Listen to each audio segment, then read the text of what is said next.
finish up with Nicaragua. We were on a theme yesterday of like the Cuban Revolution. That happened.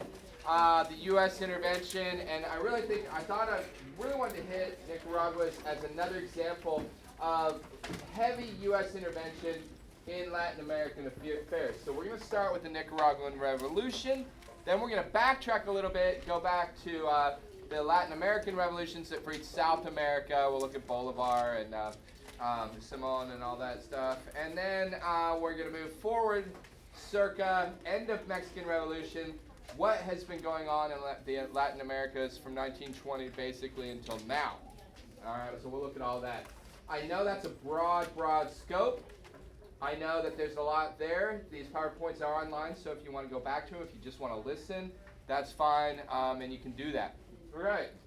So basically, 1920s, same period of time, 1 year before the end of the Mexican Revolution, we see a civil war erupt in Nicaragua. The United States was supporting Anastasio Somoza Garcia, okay, and he is going to be opposed, okay, by Sandino, Augusto Cesar Sandino. Now, why would the United States support a dictatorship? Because they want control of the region, okay? They want to use the leader of Nicaragua as a puppet government, a caudillo, okay? And so they're going to support Garcia. Somoza is assassinates Sandino, the opposition leader, in 1934. Okay, that means that the United States has a puppet leader in Nicaragua. 1934. Okay. This way, Nicaragua maintains really good trade relationships with the United States. Nicaragua is an ally to the United States when it needs to get involved in Central America. And the government owns all means of production, which means Nicaragua can make very, very lucrative deals with American corporations for its raw materials. This goes on until the 1970s. Should I wait for you to catch up? Yeah, just for just a minute. I'll slow down just for just a minute. Okay. By the 1970s, you see the rise of a guerrilla movement against the caudillos, against the dictatorships, the U.S.-backed dictatorships of Nicaragua. Okay, they're called the Sandinista guerrilla movement. Okay, heavily influenced by Cuba. So you can tie Cuba. Now, after Cuba achieves, does anybody remember from yesterday? Who was here? Does anybody remember what was the deal that finally brought Cuba the promise that the United States would never invade? Yeah, so what's that called? The Cuban Missile Crisis had guaranteed that Cuba, the closest, Latin American country to the U.S. shores other than Mexico, would never be invaded by the United States. So the Russians had secured that by promising not to put nuclear missiles on Cuban ground. So Castro's sitting pretty. And so because Castro's sitting pretty, he is out there saying, hey, if Cuba can do it, we can break free of the dictatorships, then you can too. So Cuba is heavily influencing Nicaragua and the Sandinista guerrilla movement. He is urging them towards a communist-style government. Now, 1970s is still in the middle of the Cold War.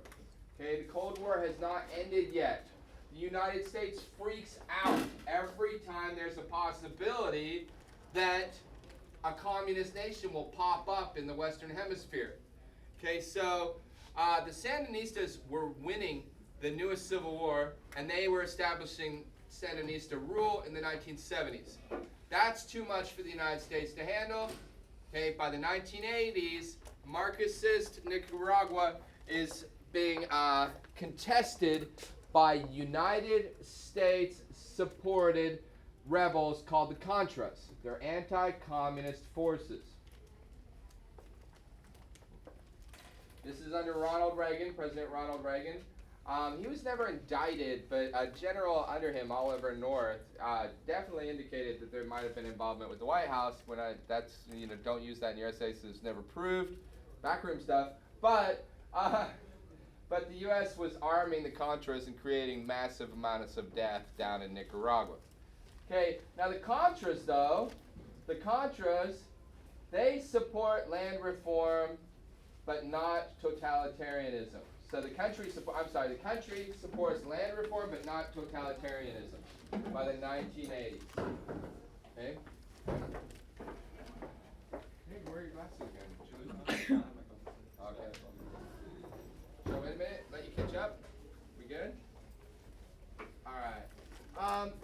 So what we see with Nicaragua is they finally achieve those land reforms and they finally become their own democracy. All right, let's look at the other democracies that happen. Military rule versus constitutional rule. Okay, this is the problem across Latin America.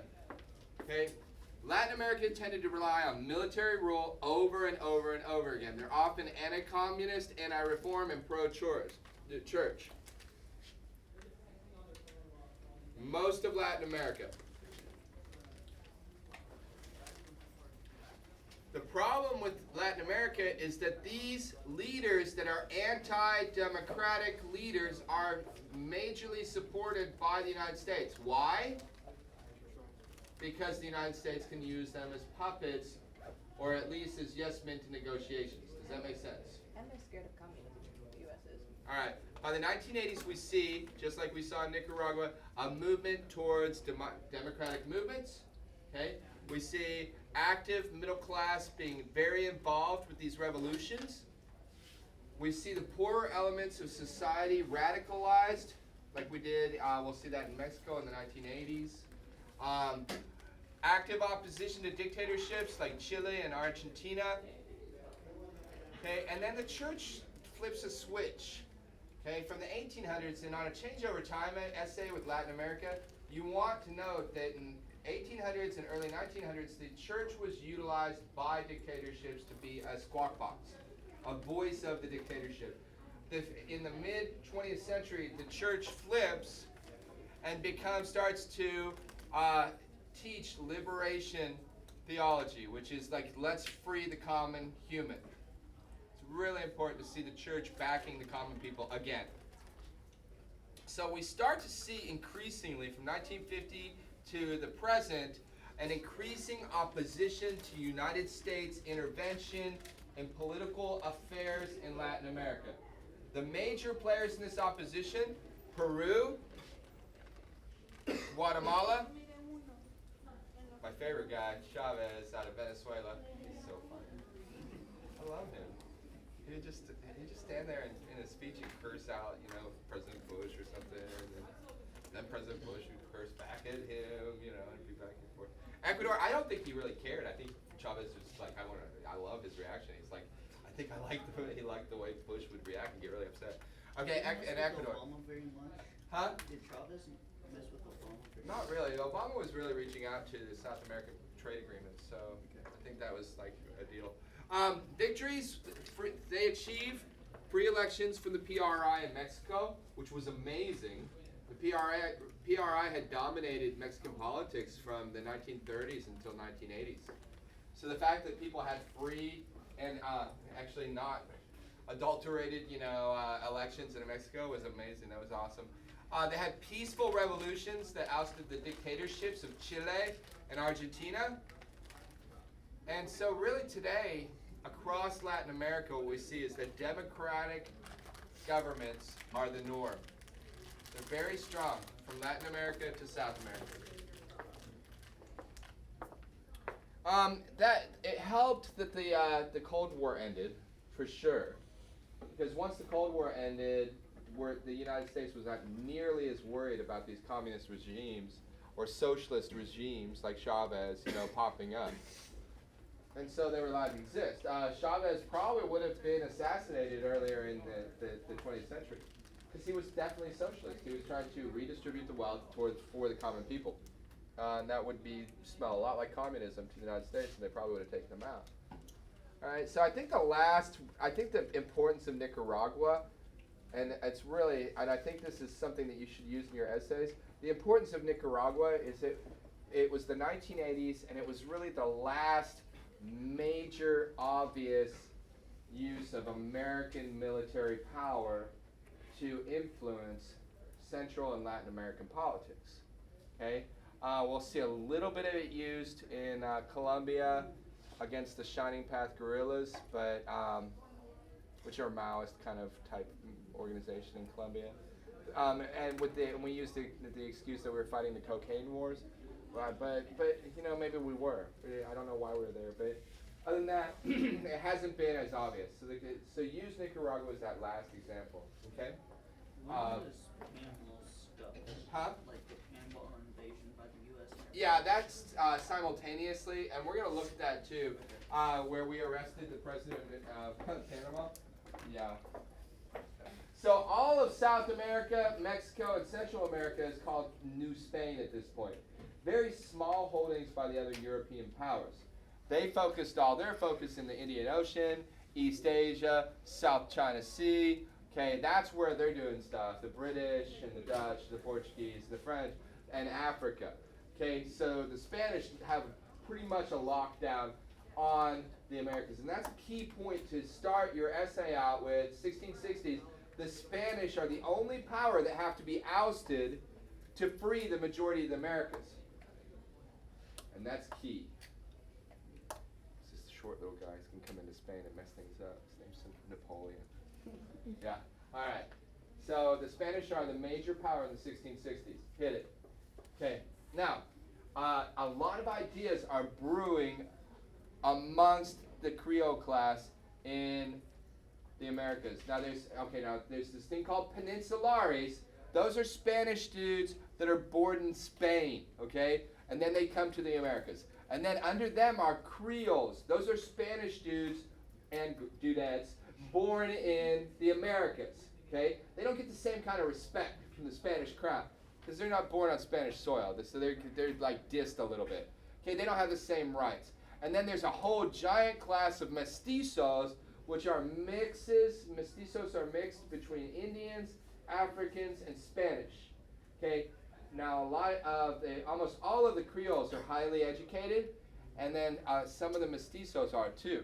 So they're the merchant class and stuff. So they start to have these discussions about Enlightenment ideas all over the Americas.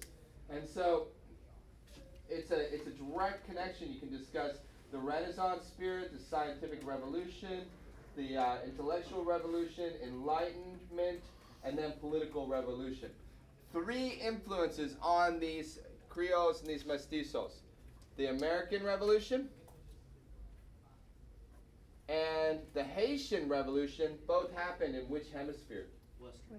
Western. And there's 2 other keys.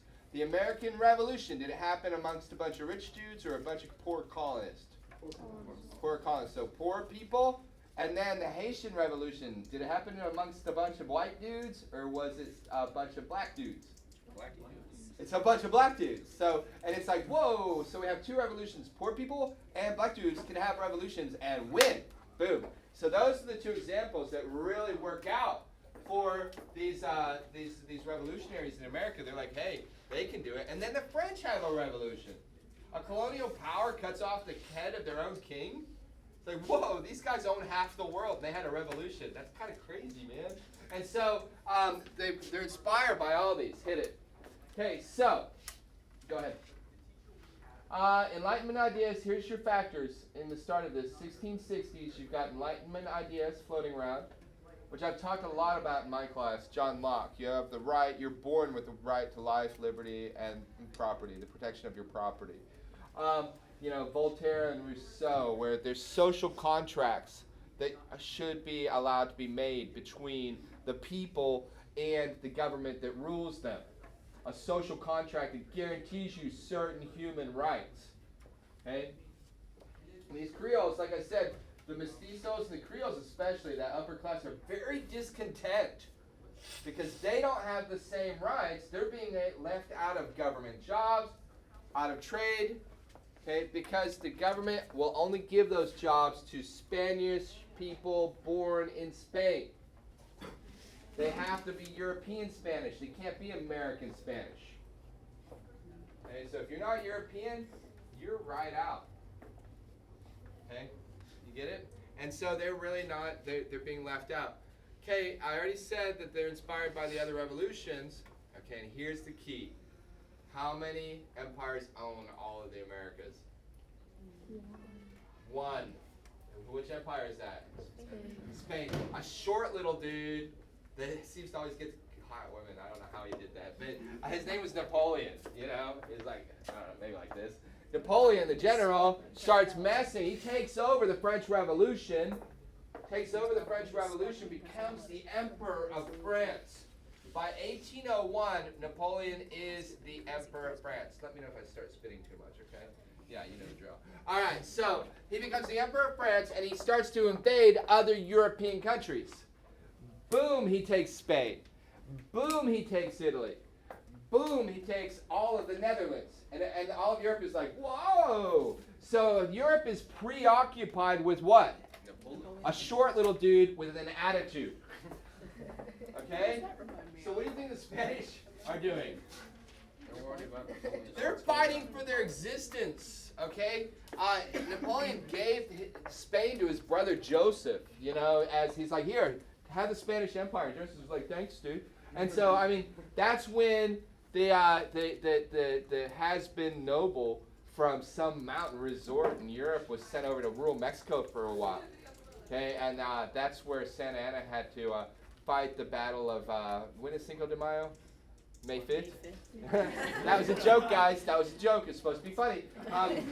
That's when Santa Anna had to fight against the French because Napoleon sent Maximilian, this drunk old lord, to go around Mexico. And Santa Anna was like, man, I'll be the hero, because sometimes he's a hero and sometimes he's not a hero. Just depends on what mood he has that year. And this time he was a hero, and on Cinco de Mayo, he fought a battle against the French that kept the French back from Mexico City long enough for the government of Mexico, the free government of Mexico, to pack their suitcases and get out of town and fight a guerrilla movement against the French the whole time that Napoleon was fighting wars. Okay? So that's what's going on and in Mexico, and that is also freeing up a lot of soldiers that are being sent back to Spanish and make it easier and easier for Latin American countries to look around and say, well, where'd all the Spanish soldiers go? There's not many of them here. This would be a great time for a what? A revolution. So here we go. You can thank Napoleon for being, you know, a jerk enough in Europe to distract both Spain and Portugal. Go ahead and hit it, Wolf. All right. I think I talked about this enough. Let's skip it. Okay, let's skip it. We talked about Creole discontent. Go on. We talked about, it being inspired by revolutions. Go on. Okay, we see that Spain and Portugal are, having a lot of military problems. Every one of those numbers is a battle against Napoleon. Whoops. So there's preoccupation. There's the short little guy. Love him. And he inspires. I want you to look at the two heroes. Okay, hold on. The two heroes of the Spanish Revolution, and then look at Napoleon. Any similarities? Yeah. It's the hats. It's the same. I mean, don't they? They're like, Napoleon of America. Here I come. All right? So let's hit it. Okay, so you see what happens is the Latin American revolutions start to hit really hard and fast. Okay, hit it. Okay, we see first Haiti, and we spent a whole day on Haiti, so we're not going to spend any time on that today. Go ahead, for the Haitian Revolution. This is what you need. South America, Simon Bolivar. Alex isn't here to object about the pronunciation.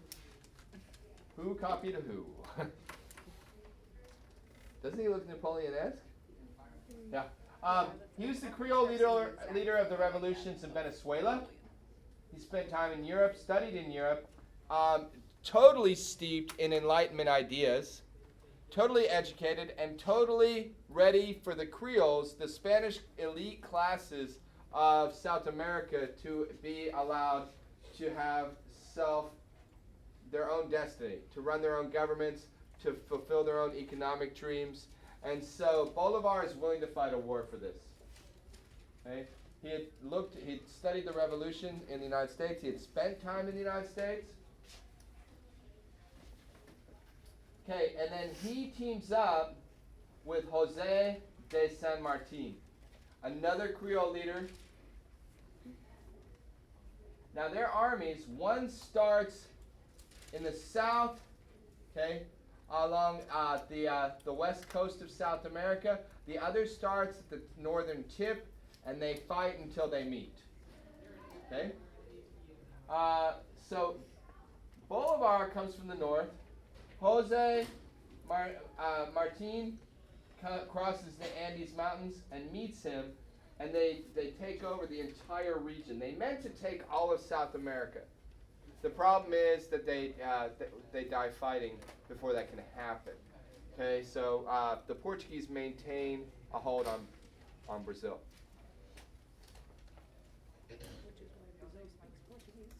Right, that is why Brazil speaks Portuguese. It's also why Brazil maintains slavery the longest on the planet Earth. They don't, I want to say the date for abolishing slavery in Brazil is 1888. Something like that. That's really late when you figure out that, like, the French abolished it in 1794. We talked about that with the French Revolution. The British, I think, it's by 1806. And even in the Americas, they abolished slavery by 1863. When is the Emancipation Proclamation? 62 or 63? I want to say it's 63. Yeah, 63. I had to pop off, in these things I had to pop off a lot of dates, but I think it's 63. So the Portuguese maintained it the longest. The reason why is sugar plantations. They need the labor, and they need it to be free and cheap for the kind of agriculture they're doing. Okay, so back to this though. Okay, Bolivar moves down from the south until he hits Lima, Peru. Okay, San Martin moves from Buenos Aires across the Alps with an army. So you can put this up there with Hannibal. You know, the Carthaginian that crossed the. I'm sorry, did I say the Alps, the Andes?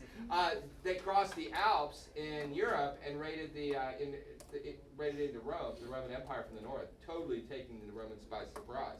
Okay, so San Martin does the same and then moves up into Lima as well. So they secure the entire western side of the continent. They had every intention of coming down and sweeping out the Portuguese and freeing all of South America and then moving up to Central America.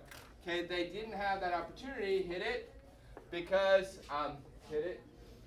Because Bolivar died a year after he created Grand Colombia, after he defeated all of those territories. But he did unite Venezuela, Colombia, Ecuador, and he called it Grand Colombia. And then he died fighting. That's a lot like Che. Che did the same thing. He helped unify. He helped fight for Cuba's freedom, and then he died fighting in the rainforest for other people. So these great men, they just can't, they can't stop themselves.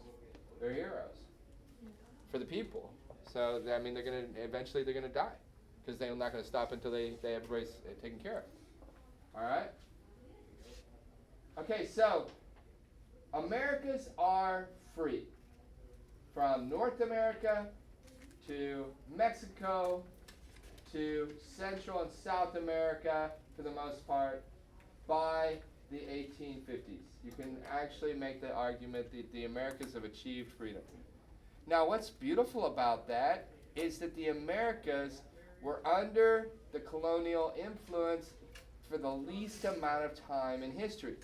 You got to figure the Spanish didn't even start trying to conquer the Aztec empires until the 1520s. They don't really secure their hold until 1600, and then the Americas are free, independent nations by the 1850s. Okay, 1850s, I'm sorry, China is going through rebellions where millions of Chinese are dying because they are being so heavily influenced by outside powers. The British, the French, the Russians, the Germans, the English, the United States, everybody. India will stay until the 1900s, a possession of the British Empire. Okay? Africa will stay enslaved in many ways to colonial powers until the 1980s, in some cases the 1990s, right before you were born. So the chaos is still there. So what that means for the Americas is, yes, they go through these growing pains, but they are right at this moment, and this is the big picture in history, they're right at this moment past the points of experimentation and corruption, and the people of the Americas are actually becoming working, functioning democracies where the people in those countries are political creatures that understand the political process and demand a voice in that process. And that's a process that happens in every country that gains its freedom from something else. So the Americas, all the rest of the Americas, are only a few years behind the United States. So we're pacing each other, learning from each other the whole way, all of the Western Hemisphere, which is amazing, isn't it? So let's go through. Okay, that's the big picture stuff. Go ahead and hit it. Okay, so after the revolutions are over, you see a hodgepodge. Chile, Bolivia, Brazil is still under a king. That's the one exception in the Americas, and I'll tell you why in a minute. Peru, you have a couple of colonies here, but they're tiny, and they basically become resort communities. You got Guyanas, the French, the British, and the Dutch Guyanas. Venezuela, Colombia, Ecuador, Nicaragua. Panama doesn't really exist yet. It's part of Colombia. Okay, El Salvador, Guatemala, Honduras. Okay, Mexico, Cuba, Haiti, Santo Domingo, Puerto Rico. Stays a colony. Virgin Islands, stays a colony. And you see, okay, so a lot of revolutions. Go ahead and hit it, Wolfie.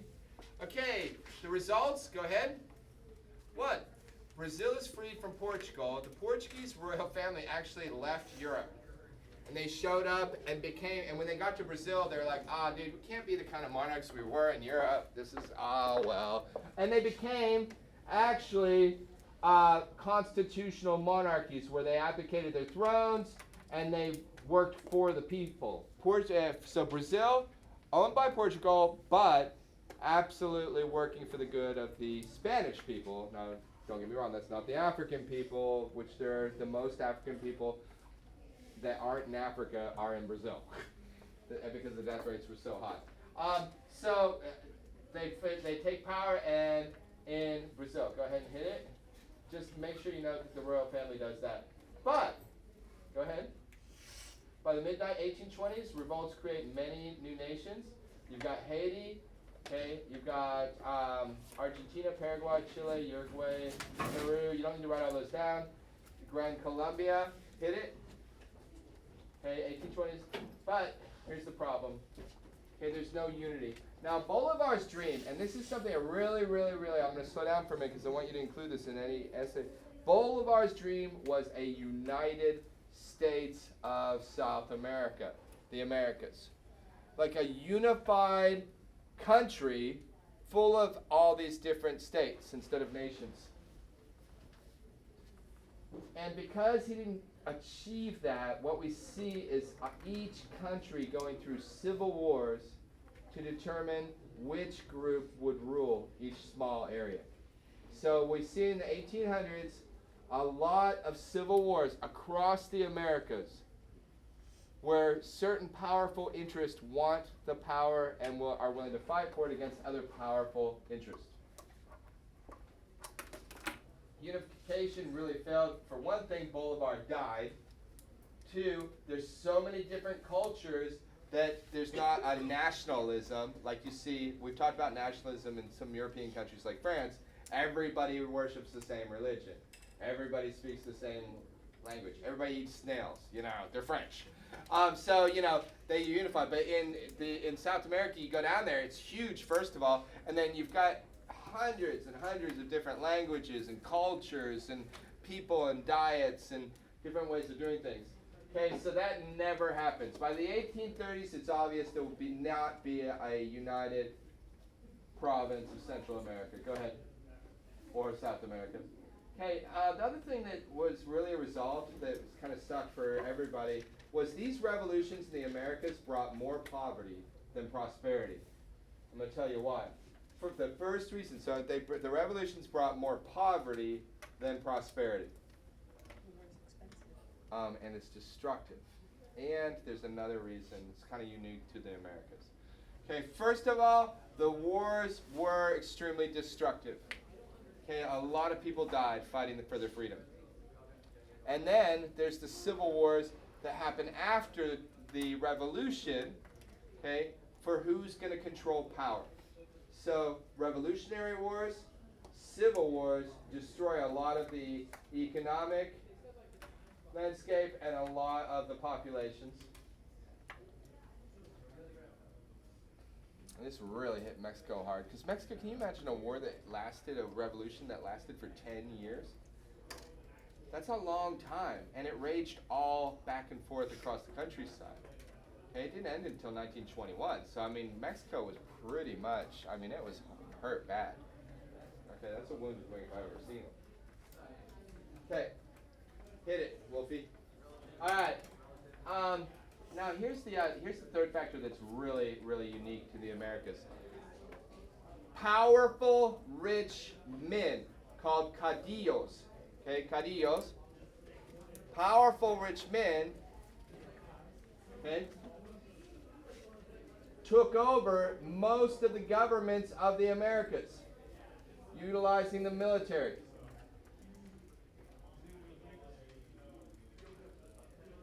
These are called caudillos, like Calles, or Calles, is it Calle in Mexico in 1930? Calle? I think it is. You know, and what they are is they're strong men. They're muscle men. Okay? And they take over and they maintain power through the 1800s using the military as a form of almost secret police. So if you rise up, the chance that your body is going to be found in a shallow grave somewhere when you complain against a caudillo is pretty darn good. All right, you're not going to be able to voice your opinion against the ruling class or the injustice, and everybody's afraid. Because there has to be a major populist revolution in order to beat these guys. These are wealthy Creole aristocrats. Okay? And as soon as now here's what they did though, they're really smart. They made promises that they would make major reforms. So they lied to the people. And that's really important. It's not like the people said, hey, can we come, let's have a dictatorship. The people are like, hey, we want land reform, we want an equal chance in society. We need this to happen. The caudillo was like, yeah, I'm going to do that. That's my thing. I love that. Let's go people. Yay, people. And then they get power, and guess what happens? Psych. I turn on my own people. Okay, hit it, Wolf. All right, and that's really what happened. They overthrew the governments, took away human rights, okay, and then just fed their own families and their own pockets. That is an SAT word. It's called nepotism. Nepotism is when you line the pockets of your family. Africa, after independence for most of the African nations, when we get over to Africa, we're going to see the same kind of nepotism. Okay? The only way to get rid of these guys is called a coup d'etat. Okay? That is changing power by the point of a gun. A coup d'etat. And what we'll see over and over again in the Americas is coup d'etat after coup d'etat after coup d'etat. Now what happens in a coup d'etat is a small armed force comes in, they take out the caudillo, they murder him, they murder all of his family and his associates, and then they fill up the same ranks with themselves. Very violent, very disruptive, very scary. And it doesn't lead to stability in the Americas. Go ahead and hit it. Okay, so you'll see pictures like this. What's going on here? We got centuries-old oppression leading who? The Latin American people, okay, being followed by? So which is worse? Nothing. And guess who's standing in the corner? Uncle Sam and democracy and communism. Is communism a vulture? Yeah, and this one it sure is. I know. So who can you tell, like, who wrote this cartoon probably? someone who didn't like communists. Somebody that doesn't like communism, and Uncle Sam's not really attractive either, I don't think. All right, go ahead. So it's probably somebody from South America. All right, so additional problems. There's a lot of fighting between the leaders, the different leaders of different countries. So we'll see a lot of fighting between the different Latin American countries. Okay, you have a lot of geographic barriers to trade. What's wrong? What's the biggest geographic barriers in South America? The mountains, and there's something else. Well, it's not there anymore, but it used to be there. The Amazon rainforest. Now it's like this big. It used to be like that big. It's like a park. I think they kept one of the monkeys. So sad that we hate it. It's horrible. All right. The social hierarchy from the past stayed the same. So that small group of elite people still rule throughout the 1800s. And of course, rich people usually want to stay rich, right? So they're very conservative. They're not innovative. They're not supporting the people. Now, who wants land reforms? The liberals want land reforms. That's what everybody in the Americas is fighting for. Because those small group of rich families own all the land. Which means if you're farming, if you're living off the land, you have to pay their prices. Okay? You have to pay their taxes. You have to pay off those families. You can go down. I've got a friend that runs 3 resorts. She's a manager at 3 resorts in Belize. And when you get to Belize, I'm telling you, there are 3 families that run that country. And if you want to get anything done, you better know those families. Okay? They will make it happen, or they can stop, they can close your business. All right, there's dependence on foreign nations for capital and for economic investment. And which foreign nation is most involved? The United States. And does the United States usually have an agenda? Yes. Yeah. So basically, through the 1800s and a lot of the 1900s, Latin America was the tool for the United States. Okay, over and over and over again. Okay, and you'll see that it's called the big stick policy. Go ahead and hit it. Big stick policy. Does anybody need me to go back? Am I going too fast? Or are a lot of you just recording me at this point? Good. All right. Okay, so they call the Caribbean an American lake. All right? The Caribbean is known as the American lake. Go ahead and hit it again. And go ahead and hit this again, too. And you'll see this. I really want you to see this picture in a minute. But so the U.S. dominates affairs. In 1823, they passed the Monroe Doctrine. The Monroe Doctrine of 1823 says no European powers are allowed to come back in and invade any Latin American country.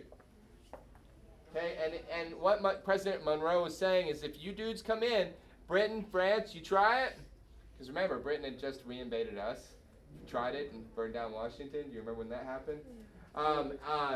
So we were like, if you come in and try it, we will intervene militarily on you. Okay, so that says the Americans are like, this is our territory, which also, but if you're a Latin American country and you just got your freedom and you got this big, bold up America up there, is that like, uh-oh, I guess that's my new best friend, and I guess I don't have a choice. You see what I'm saying? Nobody gets to pick on my little brother but me. Right, nobody gets to pick on my little brother but me is a great way to look at the whole situation. Okay, so U.S. took Texas and from Mexico, okay, they bought the Louisiana Purchase from Napoleon. You know that Napoleon's the one that sold us the United States, right? He needed money for all those wars. Okay, it's called the Louisiana Purchase. All right, it sold everything from the Mississippi River to California up to Alaska. All right, then we had to buy Alaska from Russia. They owned that. All right. See, the Roosevelt corollary that happens in the early 1900s says the U.S. will police the Americas. Okay, Teddy Roosevelt. So all of this leads to the U.S. sending troops to Cuba. The U.S. has sent troops to Haiti. The U.S. has sent troops to Mexico. The U.S. has sent troops to Honduras. The U.S. has sent troops to Nicaragua as late as 1980s. The U.S. is continuously involved in Latin American politics. Okay, hit it. We're almost finished, guys. Okay, and the U.S. built the Panama Canal. I knew a guy that worked on that, and it was so cool. He said everybody was getting bit by snakes the whole time. It's horrible. What's in the rainforest? They carved it through the rainforest, and the rainforest is full of snakes. He said everybody was paranoid because of deadly snakes, and people were getting He was supposed to be working. He was with the Army, and he would just disappear because he was working on. I think he said it was the Caribbean side actually, and he was working on that end of it. He could just slip away from his job site and go fishing. So he'd wake up, do about an hour of work until his CO checked in on him, and then go fishing all day, and then show back up in the evening and pretend he's still working. Welcome to the Army. All right, but it's an amazing feat. We had dug a hole that goes all the way across Panama and connects the Pacific Ocean to the Caribbean. I don't know if you knew that existed or not. We owned it until the 1990s. I think it was 99 when we finally gave it back to them because we paid for it. We made a deal with them. All right, go ahead and hit it. Okay, so this is big stick foreign policy. Now, do you understand this now, what this picture means? This is very likely, if there's an essay, a DBQ on this topic, that you'll see these kind of images of America, and that means that America protects the Americas. The United States America is America. The United States protects the Americas, the Latin American countries, but it also influences them heavily. So it's a double-edged sword. It's kind of like making a deal with your big brother who beats you up every now and then. All right, hit it. Now, the Mexican Revolution, 1910, we already covered all of that, didn't we? Don't forget Porfirio Diaz. For those of you that were here for the lecture on the Mexican Revolution, classic Cadillo, right? Now, the Mexican Revolution comes out in favor of the people at first, and then was hijacked again right after the revolution by Cadillo. Okay, go ahead and hit it. And I think that's it for this one. There's Emiliano. He's my hero. You know how this guy died? Just a little side story, girls, if you want to feel romantic. This guy was leading a people's revolution in Chiapas, in the southern rainforest states of Mexico. And his dream was to take back all the lands of Mexico and then give all of the Indians and the poor a slice of land so they could share freely in the profits of the country. It's kind of communist, but he wasn't communist because the communists it wasn't even invented yet. I mean, so he was more of just for the people, right? And he was fighting very successfully, but he loved his wife so much, he would go back to visit her at his ranch and sneak out from the army, and he would go and see her and then spend the night with her, and then sneak away early in the morning before the sun came up and sneak back to his tent with the military. Well, that got wind. His enemies got wind of that, and so he had just finished spending the night with his wife, and the sun was rising, and they surrounded his front yard with rifles at every angle, and when he walked out, they shot him to death on his front porch. Isn't that romantic, though? He died for love. He died for love. Isn't that? And look at him. Look how handsome he is. That guy. That Yeah. mustache does wonders. I know. He's got the stash, too, Emiliano. I mean, I like Pancho Villa, but he's got such a big belly. I was like, Pancho, you should have gone on a diet. All right. That's Pancho Villa there. He's good. Go ahead. We're almost finished, guys. And we already did all the Mexican Revolution. We spent a whole night on it. Go ahead. I think there's just one closing slide. We'll go back. Okay, no, keep going. Down. Down. Oh, yeah. This is what I wanted to talk about. Go back to this slide real fast. Economically, in the early 1900s until 1980s, okay, economically from 1900s to the early 1900s to 1980s, the major crisis economically that the Americas, the Latin American countries have been facing is that they've been asked to export raw materials only, mainly to the United States, but to a lot of other foreign investment companies. Export raw materials. There's not a single produced item on this list from South America, unless you count sugar, which has to be processed to a certain extent. Okay, and then they have to import all the finished materials, okay, from the more industrialized nations. Okay, what that equals for the Americas is an import economy that is exporting raw materials. Raw materials sell for cheap. Finished products sell for expensive. So it's been a trade imbalance all the way up until the North American Free Trade Agreement was signed in the 1980s, which brought lowering of taxes on finished goods between Mexico, North America, and Canada, right? And South America. at that point in the 1980s, this is why you don't have a lot of jobs like sewing Fruit of the Loom underwear in Tennessee anymore. They used to do that in Tennessee. They had a Fruit of the Loom factory. Everybody, all these American workers go in, they'd sit down at tables, they'd sew your ruse all day long. Guess who's doing that now? Maquiladoras in Mexico. Okay, because there's no tariffs. So they're trying to stabilize. We're still in this period of stabilization of labor across the Americas where we're trying to figure out how the labor is going to go. So and this is a classic historical problem. We've seen it in China, we've seen it in the gunpowder empires, we've seen it over and over again. The American countries south of Mexico did not industrialize. They did not industrialize until starting in the 1950s to now. Now, the leader in industrialization right now is one of the strongest economies on earth. It's one of the best places to live on earth, too. And it's called Brazil. One of the most powerful economies that is actually competing with the United States, South Africa, India, China, Russia, the Europeans, Brazil.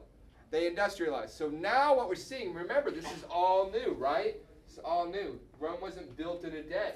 So now the Americas are starting to see their own industrial production, and it was just like 5 years ago that Brazil achieved, and this is a landmark on any change over time essay or anything that goes to the president, Brazil, about 5 years ago, achieved economic independence, which means its internal economy was stronger than its export economy. So the things being made in Brazil are being bought in Brazil, and the Brazilians are moving around inside the borders like this, and then they're shooting stuff out too, and they're not bringing in all these goods from outside that have to be bought for higher prices. Those are luxury items again. That's the dream.